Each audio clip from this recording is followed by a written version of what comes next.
Halo semua, selamat datang di Diskat Otak. Saya Bajok, seorang suami dan ayah dari satu orang anak perempuan berusia 2 tahun. Pada episode kali ini, saya akan membicarakan satu hal sebagai titik awal saya membuka wawasan dan pemahaman saya mengenai anak, yaitu Montessori. Pertanyaannya, apa sih Montessori itu? Sebagai disclaimer, saya tidak akan mengambil referensi khusus untuk meng-quote definisi dan lain-lain. Jadi ini semua murni terbentuk dari apa yang ada di otak saya, dari apa yang selama ini saya pelajari dan alami. Jadi Montessori itu bermakna sangat banyak bagi banyak orang. Ada yang mengatakan bahwa Montessori itu merupakan pendidikan di sekolah, parenting style atau parenting method, material yang sophisticated yang menstimulus anak, filosofi hidup, bahkan the way of life. Pada prinsipnya, semuanya tepat. Jika teman-teman membuka Instagram dan search dengan keyword Montessori, saya yakin akan keluar rak mainan yang super indah, Instagram dan Pinterest worthy banget pokoknya. Lalu ada juga berbagai macam aktivitas yang super engaging dan menstimulus anak dengan berbagai macam cara uniknya. Dan sejujurnya memang keren banget. Tapi pertanyaannya, apakah hanya itu yang disebut Montessori? Setelah diperkenalkan oleh istri dari sumber buku pertama saya, The Montessori Toddler, karangan Simone Davis, saya baru mengetahui bahwa Montessori itu merupakan suatu metode, atau konsep, atau filosofi yang sangat dalam dan komprehensif terkait anak. Sejujurnya sangat sulit untuk mendefinisikan dalam sebuah kalimat, karena Montessori memiliki arti yang sangat luas dan dalam. Untuk itu, izinkan saya menjelaskan langsung dalam bentuk pointer. Oh iya, sebagai disclaimer, apa yang saya katakan ini mostly mengenai kondisi praktek Montessori di rumah yang saya alami sendiri. Tentu akan berbeda pada setiap keluarga dan berbeda juga penerapannya di sekolah. Jadi inilah pointer-pointer saya.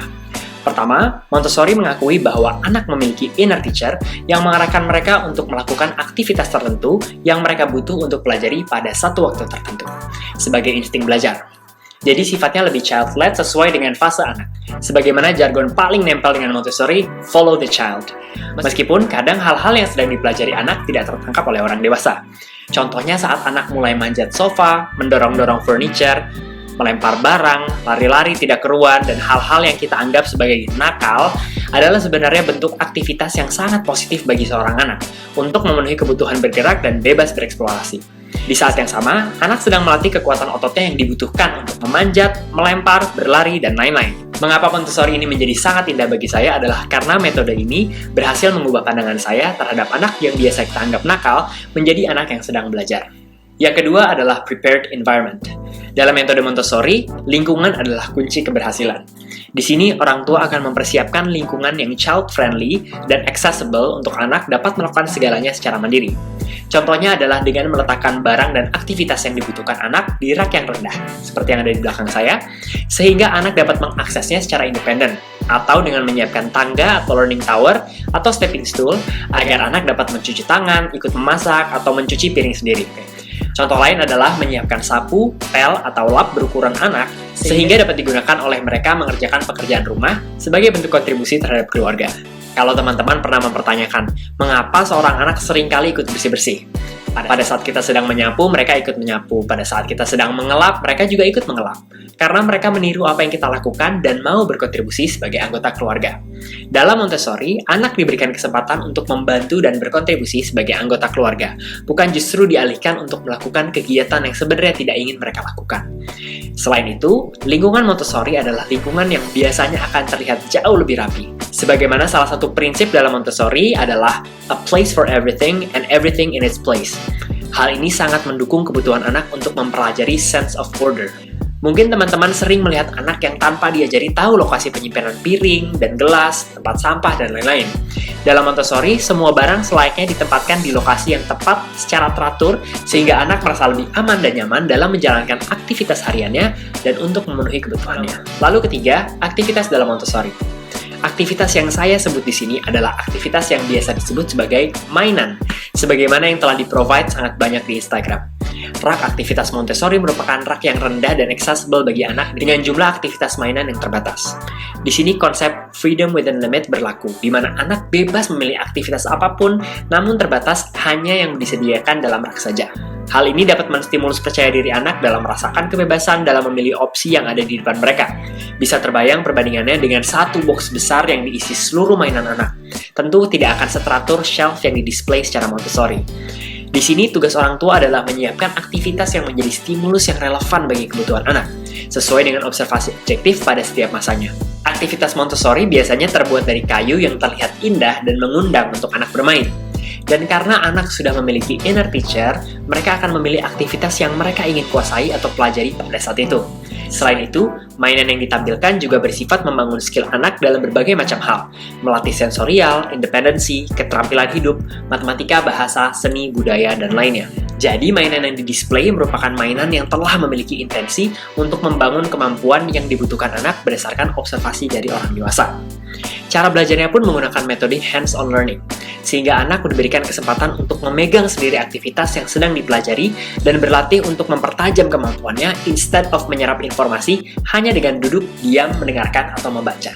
Sebagai orang dewasa, kita tidak dalam posisi menyodorkan, mengajari, atau bahkan memaksa anak untuk bermain suatu hal.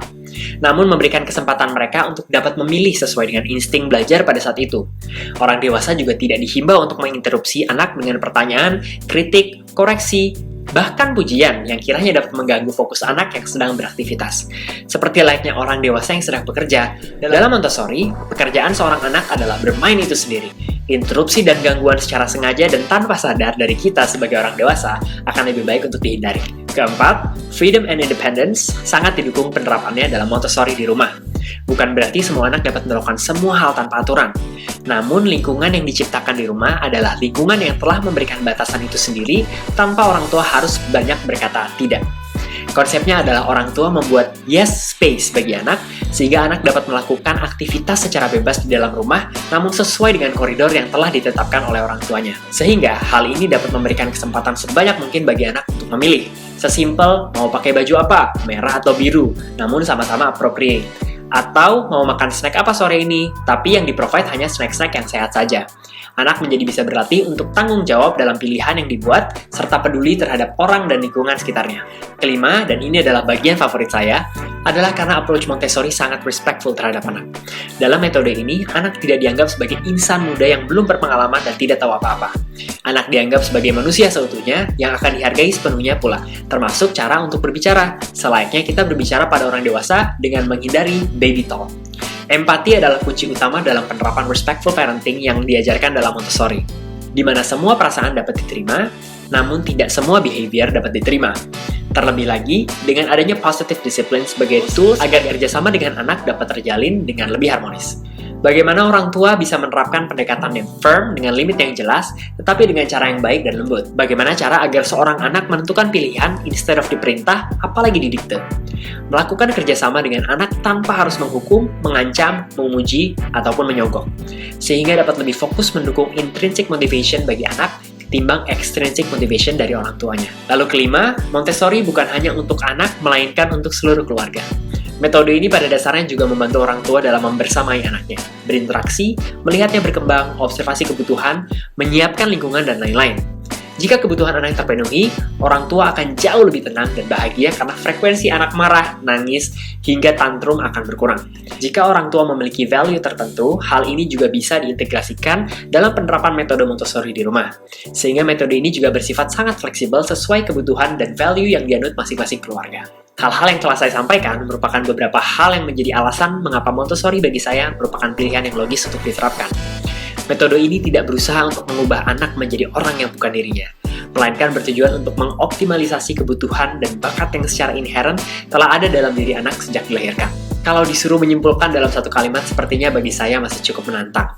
Tapi saya harap teman-teman dapat menangkap gambarannya dari apa yang telah saya jelaskan. Hal ini masih jauh dari detail mengenai bagaimana penerapan seutuhnya. Lain kali akan saya coba bahas dan kupas lebih dalam satu persatu. Tentu dengan tambahan perspektif personal saya mengenai hal ini untuk memperkaya. Untuk lebih lengkap mengenai definisi dan scope mengenai Montessori, saya menyarankan teman-teman untuk bisa membaca buku atau mencari referensi dari berbagai macam blog yang dapat menjelaskan secara lebih komprehensif. Atau bisa juga untuk langsung berdiskusi dengan saya jika kiranya teman berminat. Jika teman-teman kiranya memiliki intensi untuk mendidik anak yang independen, cinta belajar, hormat, dan santun kepada orang lain, memiliki rasa ingin tahu yang tinggi serta tangguh menghadapi masalah, saya sangat menyarankan untuk coba gali lebih dalam mengenai metode ini. Tapi saran saya, filosofi nomor 1, beli-beli barang nomor sekian. Karena bukan tidak memungkinkan untuk tetap bisa menerapkan Montessori tanpa harus membeli seluruh item yang terlihat indah sebagaimana yang ada di Instagram. Manfaatkan dulu apa yang ada di rumah dan jadikanlah pengalaman Montessori teman-teman menjadi lebih bermakna. Sekian penjelasan saya mengenai apa itu Montessori dari perspektif personal saya. Sampai jumpa di episode Disket Otak selanjutnya.